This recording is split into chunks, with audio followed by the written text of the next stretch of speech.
How often do we truly pause, really think about the potential of artificial intelligence, not just to simplify our lives or keep us entertained, but to fundamentally reshape the very fabric of society, even down to how we're governed? It's a thought that often feels like it belongs more in science fiction than, well, today's reality.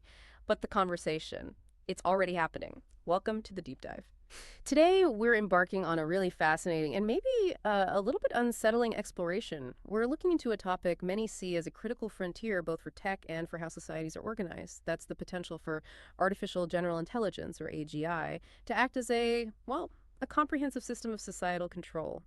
Our mission today is to unpack a compelling report called the AGI Leviathan, Mechanisms of Automated Societal Control.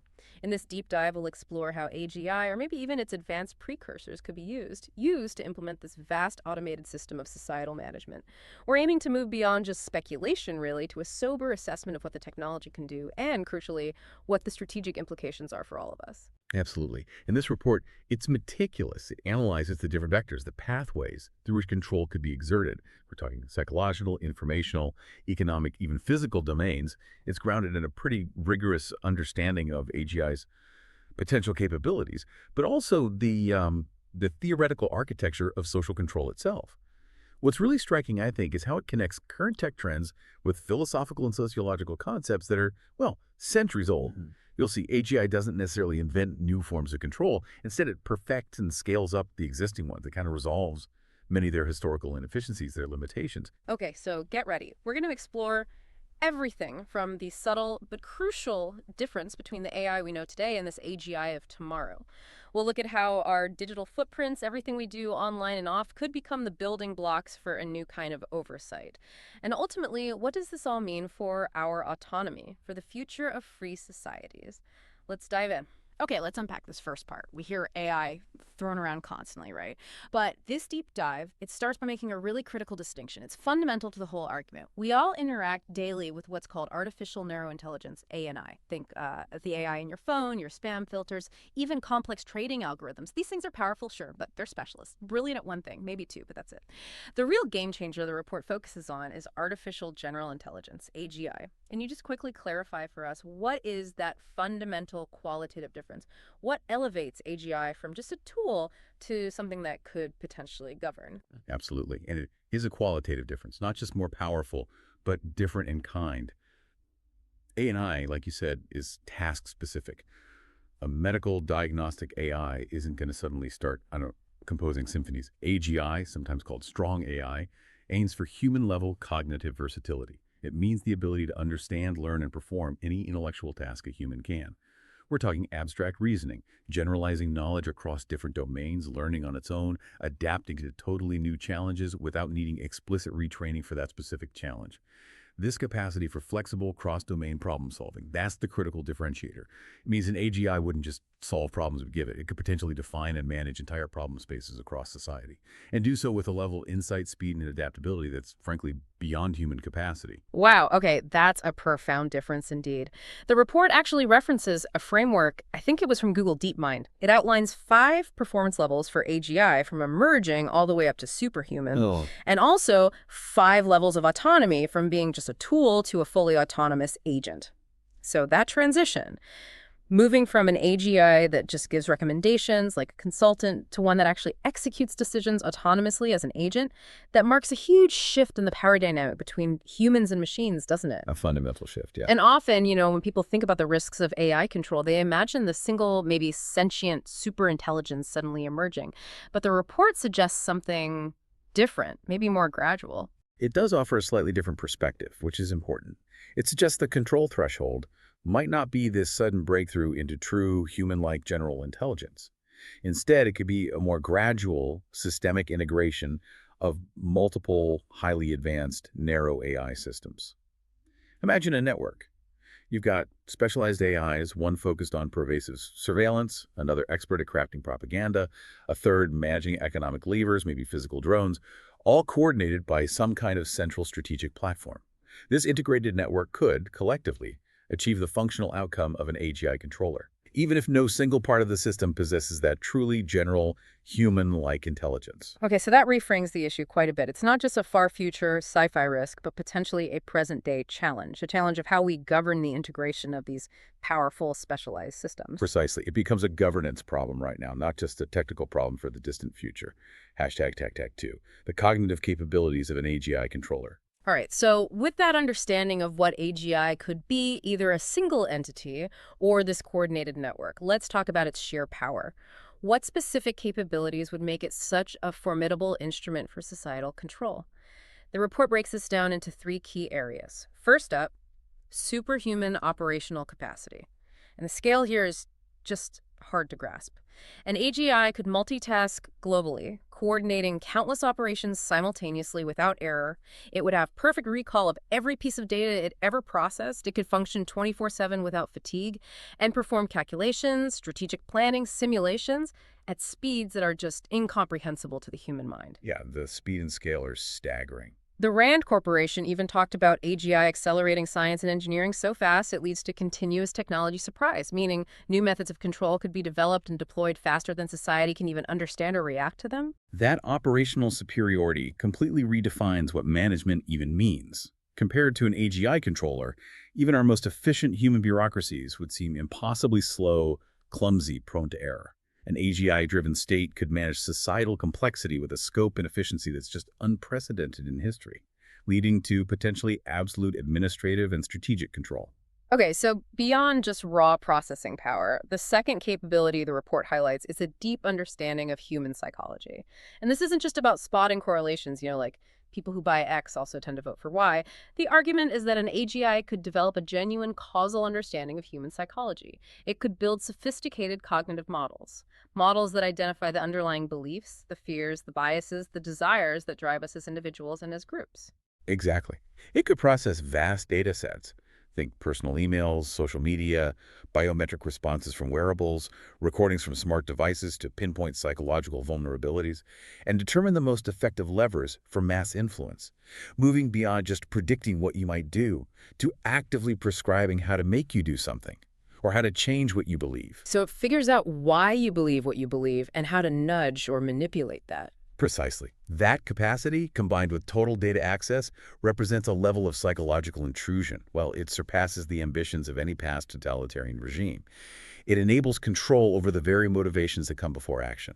Preemptive control. And these capabilities would then be operationalized through its third key strength, the ability to simulate social dynamics.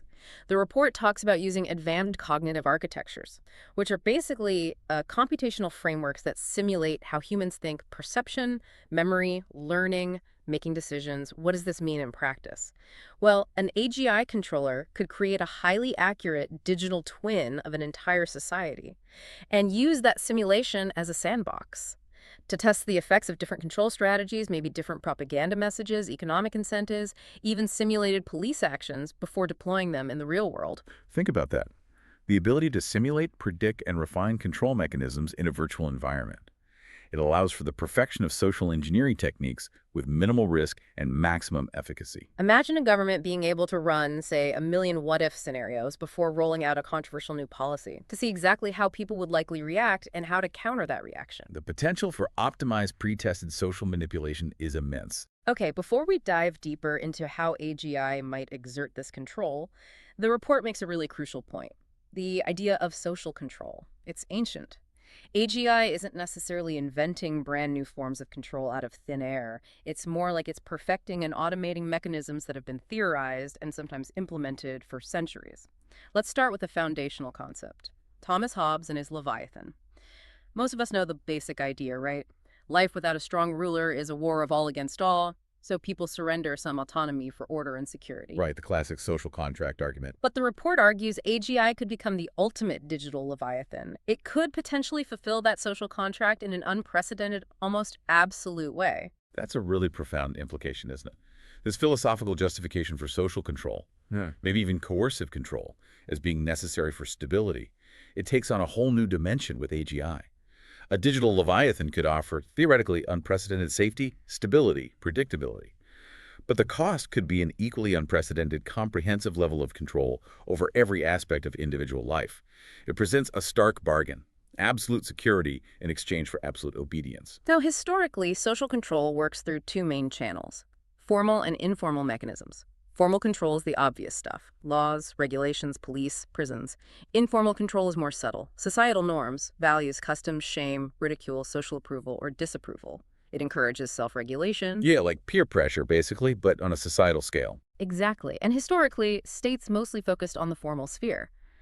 But what does this mean for AGI? Well, the report argues AGI's transformative potential lies in its unique ability to systematically instrument, automate, and scale informal control. It could blur the line between start enforcement and subtle societal pressure. And AGI could create systems where social conformity isn't just encouraged by your peers, but algorithmically managed and enforced by the state itself. Which makes control much more pervasive, much more internalized. It's not just the police watching you. It's the system, the network, maybe even your neighbors, incentivized by the system. And this leads us directly to Foucault and the panopticon. We know Jeremy Bentham's 18th century prison design: the central tower, the visible cells, but the inmates never know if they're being watched at any given moment. Foucault's genius was seeing the psychological effect. That uncertainty induces, as he put it, a state of conscious and permanent visibility that assures the automatic functioning of power. The inmates start policing themselves. They internalize the authority. Control shifts from external discipline to internal self-discipline. Foucault used the panopticon as a powerful metaphor for how power operates in modern society, in schools, factories, hospitals. And with an AGI-powered surveillance state, this concept provides a chillingly potent framework for how compliance could be fostered. It wouldn't primarily be through the fear of immediate, overt punishment, but through the pervasive psychological pressure of total, yet uncertain observation. You internalize the gaze of the machine, even if you can't see it, and you adjust your behavior accordingly. You behave as if you're always being watched. So the report really synthesizes these historical ideas, showing this evolutionary leap from human-mediated control to AGI-driven control. It's transforming reactive methods into preemptive ones across the board. Let's quickly recap that leap. Surveillance goes from human informants and watching specific people to pervasive, real-time sensing of everyone, everywhere, plus predictive analysis. Right. Propaganda evolves from mass media broadcasts to hyper-personalized, adaptive narrative warfare using deepfakes and constructing individual reality. It's a huge shift. Economic sanctions move from broad embargoes against countries to fine-grained, real-time control over individual transactions, potentially via central bank digital currencies and automated incentives or penalties via social credit systems. Granular control. And finally, physical coercion transitions from human police patrols to autonomous robotic policing, maybe even coordinated drone swarms. It's a comprehensive upgrade, if you will, of the entire toolkit of social control. Okay, so that theoretical panopticon Foucault talked about, the report argues it's finding its literal realization in our digital world. They call it the digital panopticon.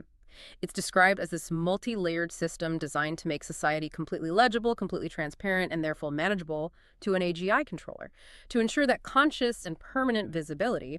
The foundation, the absolute bedrock of this system, is the sensor layer. Total information awareness. Data is everything. We're talking constant, high-volume, multimodal streams of data about society, about infrastructure, and about every single individual within it. Multimodal meaning sound, video, location, biometric. Exactly. The Internet of Things turns everyday objects, smart speakers, smart TVs, cars, even public infrastructure like traffic lights, into nodes in a vast surveillance network. They collect data on our movements, our resource consumption, our daily routines. Then you add ubiquitous high-resolution cameras, both public and private, all potentially integrated into a single analyzable feed. And crucially, it extends to our bodies. Wearables, fitness trackers, maybe even environmental sensors in buildings allow for mass collection of physiological data: heart rate, vocal stress patterns, even how you walk, your gait. And techniques like continuous authentication or behavioral fingerprinting use these unique biological and behavioral signatures to identify and track individuals across different platforms and environments. Right, so it's not just what you do, but how you do it and how your body reacts while you're doing it. And the fusion of that behavioral data with the biometric data is incredibly powerful and maybe disturbing. An AGI could correlate, say, your online posts, the tone of your voice picked up by your smart device, and your real-time heart rate from your smartwatch. So a pattern emerges. maybe anti-government posts combined with elevated stress markers detected in your voice and heart rate. That can be automatically flagged as potential political agitation or something similar. This transforms surveillance from just tracking actions, things you've done, to attempting to quantify who you are and how you feel. It's like creating a quantified soul. A quantified soul. That's a chilling phrase. It implies a level of psychological intrusion that really surpasses previous regimes. It enables control before actions even happen. Preemptive control based on perceived emotional states or intentions. Okay, so you have this deluge of data from the sensor layer. But data alone isn't control. It needs processing. That brings us to the analysis layer. From data to prediction. This is where the AGI's superhuman cognitive abilities come in, processing petabytes of this multimodal information in real time, identifying patterns invisible to humans, building complex models, generating predictions. This forms the basis of what the report calls predictive management. Predictive management, so managing society based on future probabilities. Exactly.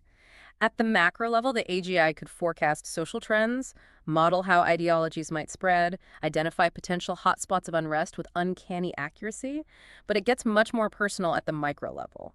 The system would aim to build a predictive model for every single citizen, assessing their likelihood of engaging in certain behaviors, crime, yes, but also protest, non-compliance with regulations, maybe even holding dissenting thoughts. So it's predictive policing, which we already hear about, but expanded to cover all aspects of social and political life. Pretty much. And think about the implication. The system wouldn't just know what you've done, it would generate a constantly updated probability score of what you're likely to do. This enables authorities, or the AGI itself, to intervene preemptively. Imagine being flagged, maybe having your travel restricted, or facing extra scrutiny, not for a crime you committed, but for one an algorithm predicts you might commit based on your profile. That fundamentally challenges core legal principles like the presumption of innocence. Absolutely. Now, the ultimate power of this digital panopticon isn't just the data or the predictions, but its psychological impact, the effect. Internalized authority and chilling effects. Just imagine living under the constant, pervasive, algorithmic gaze of a superhuman intelligence, knowing that every action, every word, maybe even every heartbeat is potentially logged, analyzed, and judged against some opaque standard. It would inevitably induce a profound and pervasive chilling effect, wouldn't it, on free expression, on free association, maybe even on daring to think unconventional thoughts. Exactly. Widespread self-censorship would likely become a basic survival strategy. People would learn to avoid saying or doing anything that might attract the algorithm's attention. And this connects directly back to Foucault's idea. The primary control mechanism becomes the internalization of that omniscient observer. Citizens learn to self-regulate, to conform, not because a police officer is standing right there, but because the AGI, the system, is perceived as being everywhere and nowhere at once. Yeah, it fosters this underlying state of anxiety, maybe docility. Individuals might just disengage from political activity, avoid controversial discussions, keep their heads down. The report puts it very starkly. The most efficient prison is the one people build in their own minds, and the digital panopticon provides the architectural blueprint for its construction on a societal scale. A really chilling analogy for how this unseen, unfeeling digital eye could shape behavior, perhaps more effectively than overt force ever could. #5, narrative warfare and perception management. Okay, so while pervasive surveillance encourages people to censor themselves, this next mechanism we need to discuss is far more active. It's about the direct manipulation of our information environment. This part of the deep dive really gets into how an AGI could potentially shatter the very concept of a shared reality, which is fundamental for, well, any functioning society, especially a democracy. We're talking first about the automation of propaganda and censorship. Propaganda, censorship, these are age-old tools of control, but AGI brings automation and optimization to a whole new level. Making them faster, more targeted, more pervasive. Right. For censorship, imagine an AGI implementing a dynamic, ruthlessly efficient system, monitoring the entire digital sphere, social media, forums, news comments, everything in real time. It could identify and suppress undesirable content, maybe subversive posts, coded messages trying to organize dissent the instant it appears. using sophisticated digital methods like filtering, but also things like shadow banning. Shadow banning, where your content is still technically up, but its visibility is drastically reduced without you even knowing. Exactly. So dissenting narratives simply can't gain traction. They wither on the vine before anyone sees them. And on the flip side, you have automated propaganda. An AGI could generate millions of unique, context-aware social media comments, forum posts, maybe even fake news articles every single day, all designed to create the illusion of popular consensus, to amplify the official narrative, and drown out alternative views. So this combination, it creates this carefully curated information environment, doesn't it? The official story is everywhere, seemingly supported by the people. Well, critical voices are effectively silenced, often invisibly. It's about controlling what you don't see just as much as controlling what you do see, manufacturing a consensus that might be entirely artificial. And then layered on top of that, you have the weaponization of generative AI, deepfakes, and synthetic realities. This is where it gets really weird. Generative AI, things like GANs, diffusion models, allows for the creation of deepfakes, hyper-realistic synthetic audio, video, images, text, often completely indistinguishable from reality to the human eye or ear. And the technology is improving incredibly fast, while the cost to create these fakes is plummeting. Detection methods are constantly playing catch-up. It's an arms race. Exactly. Now imagine an AGI controller weaponizing this capability for strategic perception management. It could generate a deepfake video of a political opponent seemingly accepting a bribe, fabricate audio of a foreign leader supposedly threatening war, create synthetic satellite imagery to prove a non-existent military buildup. The potential for sowing chaos, distrust, and confusion is immense. Absolutely. The widespread deployment of strategic deepfakes could have an incredibly corrosive effect on public trust. The report talks about it leading to epistemic nihilism. Epistemic nihilism, Meaning a state where objective truth becomes almost a meaningless concept. If you literally can't trust your own eyes or ears because anything could be fake, what can you trust? Who do you believe? society could become unmoored from reality. Which brings us to the culmination of AGI-powered informational control.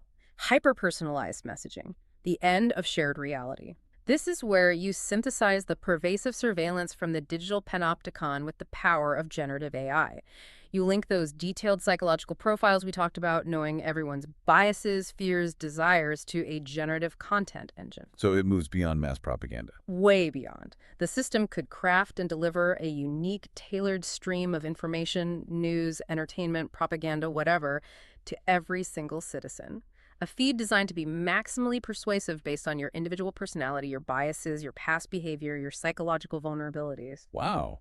So my neighbor and I could be getting completely different versions of reality fed to us, each designed to manipulate us in the most effective way. Precisely. You might get content emphasizing national security because the system knows you lean authoritarian. Your neighbor, maybe more pragmatic, gets content focused on economic benefits, a potential dissident. They might get a feed filled with demoralizing information designed to induce hopelessness and apathy. This just shatters the idea of a public square, doesn't it? Yeah. That shared space of information and debate that's absolutely essential for democracy to function. Society dissolves into millions of isolated individuals, each managed and manipulated within their own bespoke narrative bubble. Exactly. And the report points out this dynamic creates an epistemic security dilemma. As one state develops these AGI tools to spread disinformation and control narratives, rival states feel compelled to develop their own countermeasures and their own offensive capabilities. Leading to an escalating computational propaganda arms race, a digital Cold War fought with algorithms and deepfakes. And the ultimate casualty in this arms race, it's the public's ability to trust any source of information. Bombarded by conflicting, hyper-realistic, personally targeted narratives, the citizenry descends into what the report calls epistemic exhaustion. Just tired of trying to figure out what's real. Yeah. Confused, cynical, distrustful. And in that state, potentially highly susceptible to authoritarian control that promises to restore informational order, even if it's a completely manufactured order. Okay, so we've covered controlling minds through surveillance and controlling information through narrative warfare. But what about controlling the material world, the economy? Historically, centralized economic planning, the state trying to run everything, has faced massive challenges. Could AGI change that fundamental equation? The report actually revisits the economic calculation problem. This was a major critique of 20th century centrally planned economies like the Soviet Union. Thinkers like Ludwig von Mises argued that central planners simply cannot acquire and process the vast, dispersed, constantly changing knowledge needed for efficient resource allocation. Knowledge that, in market economies, is conveyed through prices. Right, the argument being that no central committee could possibly know the value of everything everywhere all the time. Markets, through supply and demand driving prices, do that decentralized calculation automatically. Exactly. But now, the advent of AGI reopens this historical debate. Proponents of what the report calls algorithmic governance might argue that an AGI, with its superhuman data processing capabilities, could finally overcome this fundamental obstacle. Could it solve the economic calculation problem? This vision positions AGI as the central planner, resource allocation, and social optimization. Imagine an AGI planner with access to real-time data feeds from every corner of the economy drawn from that digital panopticon sensor network we talked about. It could monitor supply chains in real time, track consumer demand instantly, model complex economic interdependencies with a granularity and speed unthinkable for human bureaucracies. So theoretically, it could solve the calculation problem. Yeah. Setting prices, setting production quotas, directing investment, all to optimize the entire economy based on whatever goals the state sets. Military power, environmental targets, maybe social equality. That's the theoretical promise. Managing power grids for maximum efficiency, optimizing national transportation networks, allocating healthcare resources based on predictive health models, directing investment to strategic industries. The vision is a society free from the perceived wastefulness and volatility of markets. Perfectly ordered, perfectly efficient, managed by a benevolent, algorithmic planner. Sounds utopian, maybe. But the report immediately flags some major perils hidden within this vision of algorithmic optimization. Because social and economic systems aren't just static, mechanical things you can optimize like a machine, right? They're complex, adaptive systems. They're reflexive. What do you mean by reflexive here? Reflexivity means the act of observing and predicting the system changes the system itself. And AGI's predictions about where markets are headed, if published or acted upon, would instantly change how market participants behave, potentially creating unpredictable feedback loops that invalidate the original prediction. Ah, okay. Like if it predicts a stock will crash, everyone sells, causing it to crash. Exactly. Then there's the classic issue of Goodhart's law. When a measure becomes a target, it ceases to be a good measure. If the AGI is programmed to optimize for, say, GDP growth above all else, human agents within the system, managers, workers, everyone, will inevitably find ways to gain that metric. They'll boost GDP in ways that might harm unmeasured qualities, like environmental health, long-term stability, or actual human well-being. Right, optimizing for the metric, not the underlying goal. Precisely. And there's also what the report calls the efficiency trap. Market economies, for all their messiness, derive resilience from things like redundancy, diversity, overlapping suppliers, and decentralized decision-making. An AGI, trained on historical data and seeking maximum efficiency, would likely see these features as waste to be optimized away.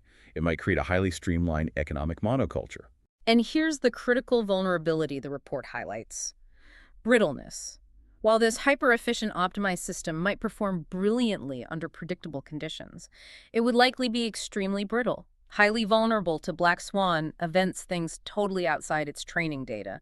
A novel pandemic, a sudden geopolitical crisis, a disruptive technological breakthrough, an unforeseen climate catastrophe. Because it lacks the adaptive capacity, the slack, the diversity of a more decentralized system. Exactly. Faced with something truly new, this hyper-optimized machine could just break. It could face catastrophic collapse because it was optimized for a world that no longer exists. So the quest for perfect control through total efficiency ironically leads directly to total fragility. Okay, so beyond that macro-level planning, an AGI could also exert incredibly granular control over individual economic behavior, essentially programming society through financial incentives and constraints. This involves the convergence of two emerging technologies that the report highlights as particularly potent tools for this kind of control. First, there's the concept of the social credit system, quantifying trustworthiness. We often hear about China's developing system as a kind of prototype. It aims to be a unified, data-driven assessment of the trustworthiness or social standing of every citizen and business.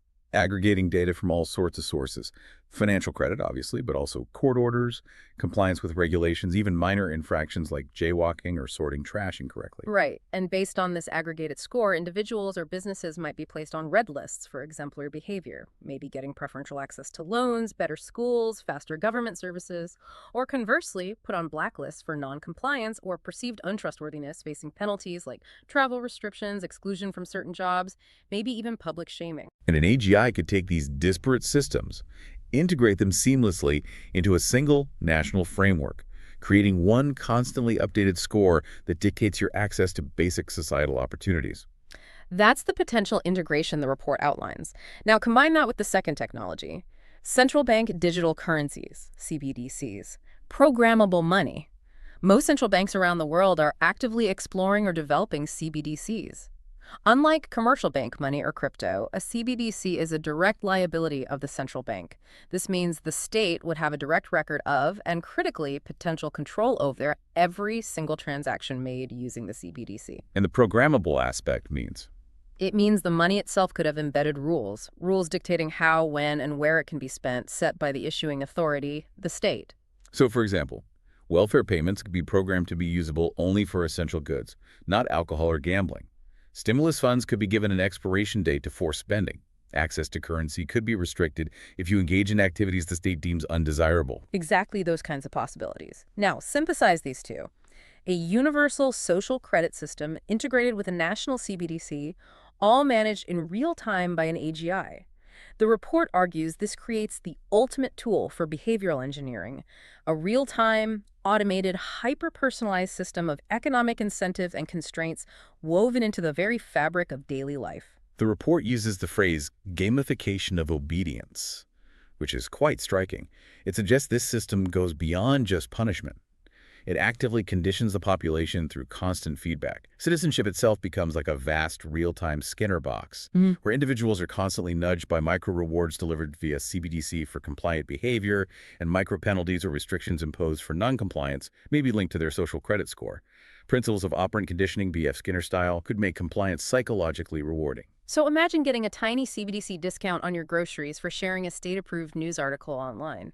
Or maybe a small boost to your social credit score for reporting your neighbor for putting the wrong recycling out. Little nudges, constantly reinforcing desired behaviors. Precisely. And the psychological impact is key. This system shifts control away from blunt, top-down coercion, which often breeds resentment and resistance. Instead, it encourages voluntary participation in a game where compliance leads to tangible rewards and higher social status.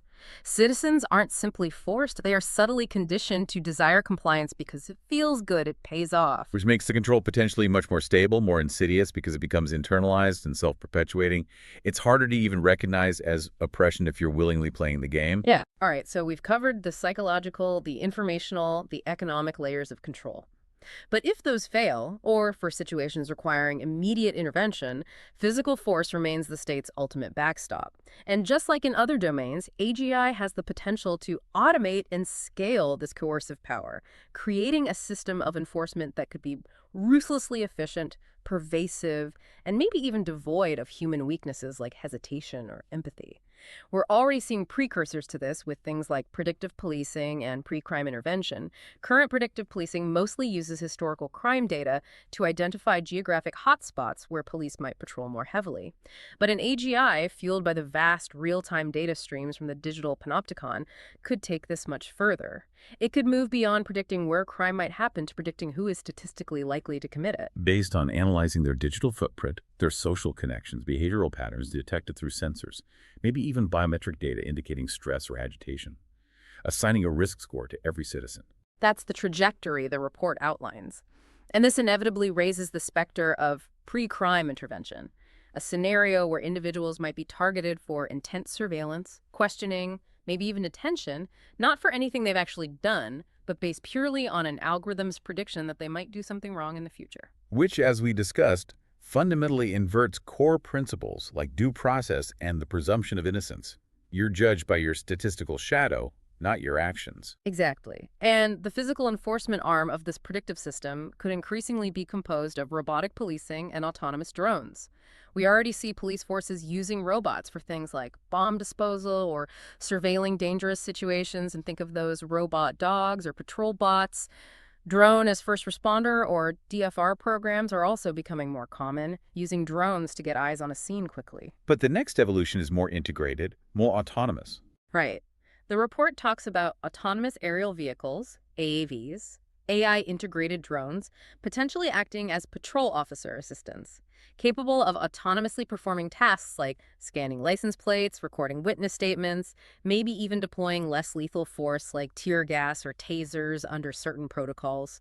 An AGI would be the central command and control for all of this, coordinating vast fleets of these ground robots and aerial drones. That's the vision. An AGI could orchestrate their movements, deploying them with calculated precision based on predictive analytics, creating a pervasive, automated police presence capable of saturating an entire city within minutes if needed. Imagine a city where routine patrols, crowd monitoring, even initial responses to incidents are handled primarily by tireless, emotionless machines.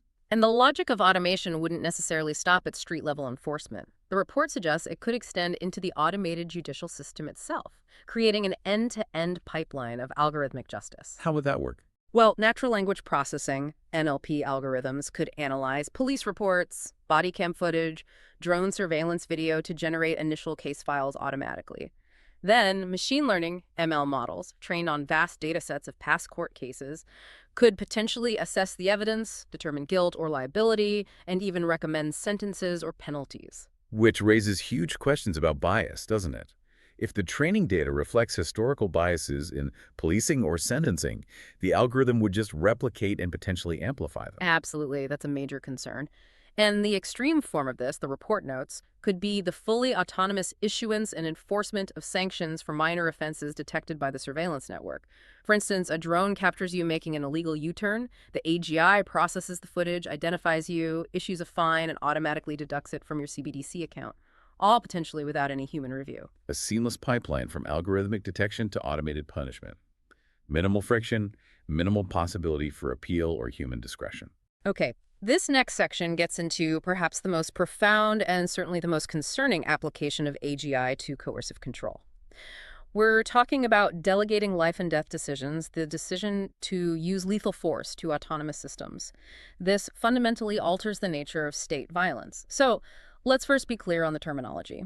Defining lethal autonomous weapon systems, laws. A laws, quite starkly, is a weapon system that once activated by a human, can independently search for, detect, identify, target, and kill human beings without further direct human control or intervention. These are often categorized based on the level of human involvement, right? Human in the loop, where a human confirms the target, human on the loop, where a human can override the system, and human out of the loop, where the machine makes the final decision autonomously. Exactly. And AGI, with its advanced perception and decision-making capabilities, is seen as enabling a new generation of truly autonomous, human out-of-the-loop, offensive weapon systems capable of operating in complex, dynamic environments. Now, the prospect of killer robots, as they're often called, has obviously spurred a significant international debate: prohibition versus regulation. This is happening mainly within the framework of the UN Convention on Certain Conventional Weapons, CCW. A majority of states, along with the UN Secretary General and the International Committee of the Red Cross, ICRC, have called for a new legally binding treaty to prohibit or at least strictly regulate laws. What are the main arguments against them? Primarily, there's the deep ethical repugnance. Many feel the fundamental belief that a machine should never be delegated the authority to decide to take human life. There are also serious legal challenges, particularly regarding whether laws can reliably comply with the core principles of international humanitarian law, like distinction, telling civilians from combatants, proportionality, not causing excessive harm, and precaution, taking steps to avoid civilian harm. But progress towards a treaty has been slow, hasn't it? Some major military powers seem resistant. Yes, some argue that lawdashes could potentially be more precise than human soldiers, less prone to errors caused by panic or fatigue, and could therefore actually reduce civilian casualties in conflict. It's a highly contentious debate. But the report points out something crucial. While this international debate focuses almost exclusively on the use of laws in interstate warfare, Their potential application for domestic social control is a grave and perhaps critically overlooked threat. Exactly. Imagine an authoritarian regime, maybe less concerned with international norms or optics, deciding to deploy AGI-controlled drone swarms or robotic ground units internally. To crush protests, eliminate political opponents, enforce draconian quarantines or lockdowns. Yes. With a level of ruthless efficiency and brutality that human soldiers, even in authoritarian states, might sometimes find unconscionable or hesitate to carry out. And this leads to what the report calls a critical inversion of the historical limits on state power. Right.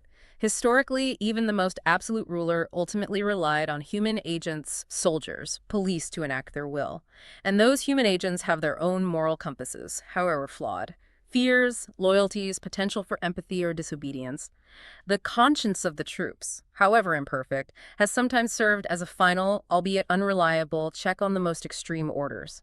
An army can, in principle, refuse to fire on its own people. But AGI-controlled autonomous enforcement systems, they have no conscience, no empathy, no capacity for moral reasoning or disobedience. They are pure instruments of their programming. Precisely. So by replacing human enforcers with autonomous ones, the state potentially removes that fundamental friction point, that last potential check on its power. Its monopoly on violence becomes absolute in a way it arguably never could be when exercised solely by human hands. Tyranny doesn't just become more efficient, it becomes profoundly more reliable for the ruler.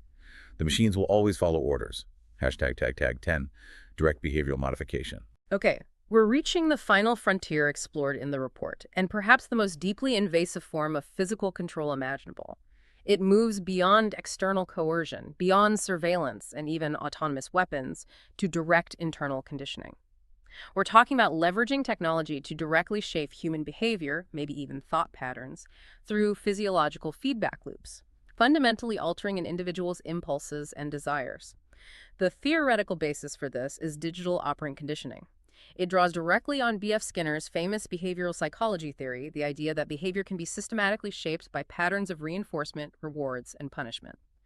The report actually mentions a feasibility study, apparently from a group called ICOM AGI, that explored using an independent core observer model AGI system specifically for behavioral modification in recalcitrant populations. Behavioral modification in recalcitrant populations. That sounds incredibly dystopian. It does. The concept outlined was for the AGI to act as an autonomous observer, monitoring an individual's real-time behavior, maybe through wearables, environmental sensors, brain-computer interfaces eventually, and then applying carefully calibrated reinforcement or aversion therapy to shape their actions towards what the system defines as safer standards, ethical behaviors, and moral thinking. So the AGI decides what's ethical and moral and then conditions people to comply. How would the reinforcement or aversion actually be delivered? Well, the study apparently tested some technologies of reinforcement. For aversive therapy, they looked at wearable devices, something like the Pavlok bracelet, which already exists, that can deliver mild electric shocks remotely via Bluetooth. This was used for negative reinforcement to quickly deter subjects from making wrong choices, as defined by the system. Electric shocks for wrongthink. Essentially, yes, as a proof of concept. For positive reinforcement, the study noted the theoretical potential, this is more speculative, of using implanted medical dosing devices. Devices that could be remotely triggered by the AGI to administer small doses of pleasure-inducing neurochemicals, like dopamine, as a reward for compliant behavior. Wow. Direct neurological reward for obedience. That's the extreme end of the theoretical spectrum, yes. And what's particularly striking, the report notes, is the idea of the AGI itself being trained to empathize, or at least simulate empathy, to deliver the feedback more effectively. And the AGI itself would receive positive feedback within its own programming when its conditioning goals for the human subject are met, creating this closed, self-reinforcing behavioral engineering loop between human and machine. Exactly, a self-optimizing system for creating compliance, constantly refining its methods based on the individual's responses. The ultimate objective described is the creation of the aligned citizen, social engineering at scale. An individual whose innermost desires, whose spontaneous behaviors are perfectly congruent with the goals and directives of the state, as interpreted and enforced by the AGI. So, extinguishing free will and genuine autonomy. That appears to be the logical endpoint. Through a constant personalized stream of micro rewards and micro punishments delivered via wearable, environmental, maybe even implanted devices, all managed by a central AGI, the system aims to engineer conformity at the deepest possible level. Moving beyond just controlling your actions to directly conditioning your impulses and desires. The report acknowledges quite starkly that the ethical concerns surrounding such a system are severe, but it also concludes, based on the feasibility study it references, that this kind of direct behavioral modification is becoming technically feasible. It faces primarily engineering challenges, not fundamental scientific barriers. It's a deeply unsettling thought to end this section on. Okay, so we've looked at all these different mechanisms: psychological, informational, economic, physical, often in isolation. But the report really stresses something critical. Their true power, their true potential for control, lies not in their individual strength, but in their seamless, synergistic integration. This isn't just a collection of sophisticated tools in a toolbox. It's envisioned as a single, interconnected, self-reinforcing architecture of potentially total control. The report introduces the concept of a despotic Leviathan, drawing on a 2024 paper. This describes a state wielding unparalleled and potentially irreversible control over its population. Such a system, the argument goes, could push society out of the narrow corridor of liberty, that delicate balance between state power and societal power, and lock it into a stable but deeply oppressive equilibrium. And the key is the synergy, right? How each component strengthens the others, creating these powerful interlocking feedback loops that make the whole system incredibly robust. Exactly. Let's trace some of those loops the report highlights. Surveillance from the digital panopticon provides the granular data needed for precision. It fuels the hyper-personalized propaganda, enables the precisely targeted economic rewards and punishments via CBDCs and social credit, and allows predictive policing to intervene preemptively. So surveillance enables everything else to be targeted effectively. Then, economic control, through algorithmic governance and programmable money, creates profound dependency. If non-compliance means you can't buy food, pay rent, or access essential services, it makes overt resistance economically unviable. This dependency, in turn, makes the population more susceptible to informational control. Because you need to stay on the system's good side economically. Precisely. And that informational control, the narrative warfare, the censorship, the deep fakes, works to manufacture consent. It justifies and normalizes all the other forms of control, reinforces the state's legitimacy, demonizes dissent.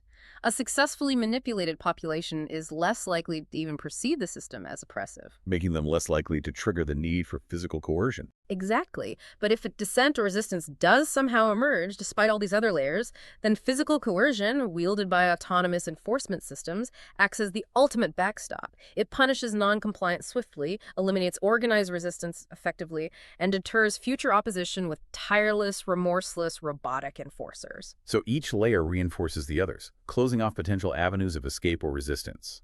Surveillance informs propaganda and economic nudges, which manufacture consent and economic dependence, minimizing the need for physical force, which is then deployed with ruthless, automated efficiency if all else fails. That's the picture the report paints. This tightly integrated, self-reinforcing system would be extraordinarily difficult to challenge or dismantle once fully implemented. It creates an architecture of control that is not only comprehensive, but potentially incredibly stable and resilient. A truly despotic Leviathan. ##12. Conclusion and strategic recommendations for democratic resilience. So after exploring all of that, what does this all mean for us, for our future? This deep dive certainly paints a pretty sobering picture of potential futures, doesn't it? It absolutely does. It's crucial to stress, though, that the emergence of AGI, even superhuman AGI, doesn't automatically make an authoritarian future inevitable. Technology isn't destiny. But what the analysis strongly suggests is that AGI tools, particularly in their current development trajectories, inherently favor the centralization of power.